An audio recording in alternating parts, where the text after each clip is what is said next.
Papanoorin na natin ito kasi ito yung ano yung itong si yung puro acting. Sir, papunta ako dun sa yung issue ng threat.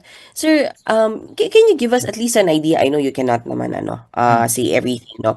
Give us an idea, what is this? Is this a bomb threat? Is this a threat na may magrarally Mm. sa labas ng Senado, susugod sa loob? Mm. At least give us a picture, sir. Okay. What threat are we talking about? Okay. If you remember, nung Blue Ribbon na consultative meeting, nag-suspend si Chairman Erwin Tulfo at linapitan siya ni Director Matibag. No? At hindi ko lang masabi in detail, no? But what he said is there's a possibility of na merong manggugulo, no, sa Senado. And it's a possibility na armed group yung manggulo, no? And tinanong ako ni Senator Erwin at that time kung ano ang magiging decision, and I told him na meron naman tayong security beef up in the Senate. If you notice, nag-beef up tayo ng security inside the Senate at tumingi rin tayo ng additional contingent sa PNP. No? And I told him I'm very confident na safe naman yung building. No? That's why tinuloy yung hearing at that time. No? And hindi lang ako nakarinig yun. Ha? In fact, ang kausap niya yun si Senator Erwin at narinig din ng mga ibang mga senador doon.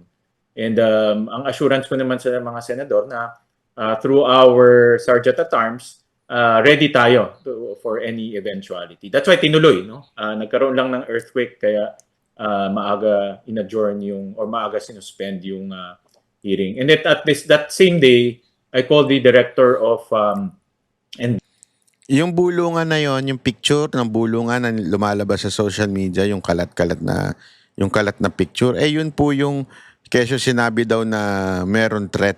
Sabi ko, kalagitnaan talaga eh. Doon mo sasabihin na may threat? Actually, kasi yun yung time na pababa na daw yung mga Marines. Kasi galing sila sa presscon eh. Pababa na daw sila, sabi ni Atty. Baligod to, narinig ko sa isang interview. Pababa na sila, tapos biglang kinancel. Kasi malamang sa malamang, sasabihin na talaga nila yung mga katotohanan doon, tapos malamang iko-contempt sila, baka magkaroon talaga ng gulo. Yun siguro yung hindi naman anticipate, kanilang kinakatakutan. Di ba? Pag nagkagulo, yari na. Kaya mag-imbento na lang tayo ng threat. Hindi naman yun na siguro sinabi niya. Pero sinabi niya, may threat. Biglang tinigil. Yun yung pababa na. Kasi remember, ganito nangyari kasi pag bulaanan natin yung sinasabi nila, bakit di umattend yung mga Marines? Nagpunta naman sila doon, ba't di sila umattend? Yan yung mga mga sinasabi. Hindi ho totoo yun. Ito yung Blue Ribbon. Papasok na sila, tapos ang tagal. Hinold daw sila na mahigit 1 oras sa baba. Kaya sila nakapasok dahil sa sinundo na sila ni Robin. May mga lumalabas na video na sinundo sila ni Robin. Ang tagal pa nga bago sila papasukin. So tumatakbo na yung Blue Ribbon. Kaya lang, nagpa-presscon pa sila. Hindi ko alam kung saan sila nagpa-presscon doon sa loob ng Senado.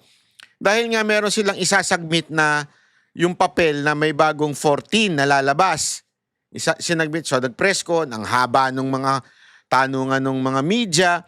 Hanggang nung pababa na daw sila, andun na nangyari yung bulungan na kesyo may threat daw. Biglang tinigil yung hearing na yon. Di ba? Kalokohan.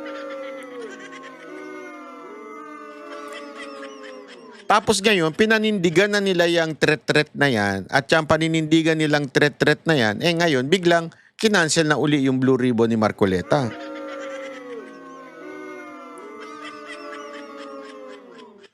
Tingnan ninyo. Baka mamaya in the future, baka sabihin nila, ang cause of delay ng impeachment ay itong sila Cayetano. Tingnan nyo, Kasi lahat ng gusto nilang kwento, ikikwento nila eh. Di ba? Ikikwento nila kasi hawak nila ang hindi bit. Media. Kung si Cayetano hawak ang bit, etong mga Senate of the Malacanang ay hawak naman ang media. So kahit anong kasinungalingan ang kanila pong sabihin, sila ho ay papanigan ng media at yun ang pauulit-ulitin. Ulit na nga natin sinasabi na pag ang isang bagay na kasinungalingan ay paulit-ulit, yan po ay mumukhang totoo na. So yan ang paulit-ulit nila sinasabi, may threat, may threat, may threat. Pero wala naman tayo nakikitang threat. Gumawa-gawa kayo ng threat nyo. Asan ang threat? Di ba? Hindi ko talaga alam para ma-cancel yung mga hearing supposedly, yung pag-atake ng NBI, yung hearing ng flood control. Ano pa? Ano pa? Gusto nyong cancelin? Hanggang hindi nyo pa makasuhan at mapakulong yung ibang mga nasa majority para bumaba na ang bilang na magkukunbi kay BP Sara Duterte. I-style ninyo, bulok. Yung mga galawang ganyan, halatang galawan ng mga demonyo talaga anyway, maraming salamat. Huwag na natin pakinggan to. Pangit ng sinasabi. Ay nako, grabe talaga sa bahay natin Bantayan po natin, ladies and gentlemen, people in the house. Dahil alam nyo, sa mga pangyayari nakikita natin sa lipunan na ito, isang bagay, hawak natin ang truth. Yon. Kung hawak nila ang media, hawak natin ang truth.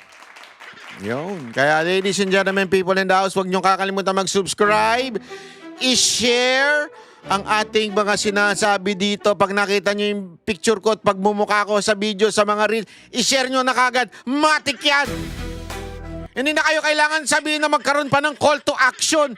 Matik na yan. Share kagad. Si Banat ba yan? I-share yan. Ganon. Basta si Banat ba, i-share. I-share niyo ako, wag niyo ako ipagdamot. Share the love and feelings. Diba? Sabi nga nung kanta, we share the love and feelings. Janine Berdin lang, pumipiyok-piyok pa na mayroong. Anyway, maraming salamat po. Magkita-kita ulit tayo sa susunod na video. Kami ang boses ng masa, hindi natatakot. Katotohanan lang, di kami nalulunod. Walang bahid ng sismis, lahat ay totoo. Kahit sino ka pa, pag mali ka babanatan ka. Walang pinipiling kulay, wala kaming kinikilingan. Basta para sa bayan, kami lalaban. Pagdama palakpakan, pag mali banatan. Di matitinag, di matatakot, para sa bayan tuloy ang sigaw. Sa harap ng kamera, walang halong takot. Mga baluktot, lahat kayo'y tutumba. Ang hustisya at totoo, yun lang ang mahalaga. Kahit sinong harang, di kami matitinag.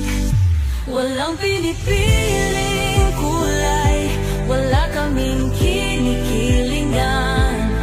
Basta para sa bayan, kami lalaban. Pag tama palakpakan, pag mali banatan. Di matitinag, di matatakot, para sa bayan tuloy ang sigaw. Kung nasa tama ka, ikaw ay aming kasama. Pero pag mali ka, handa ka na bang mabasag? Banateros kami, walang inuunan. Dahil bayan muna, bago ang sarili.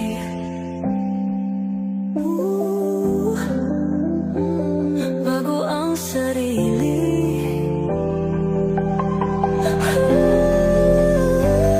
Pag tama palakpakan, pag mali banatan. Banateros ang sigaw, katotohanan ang laban.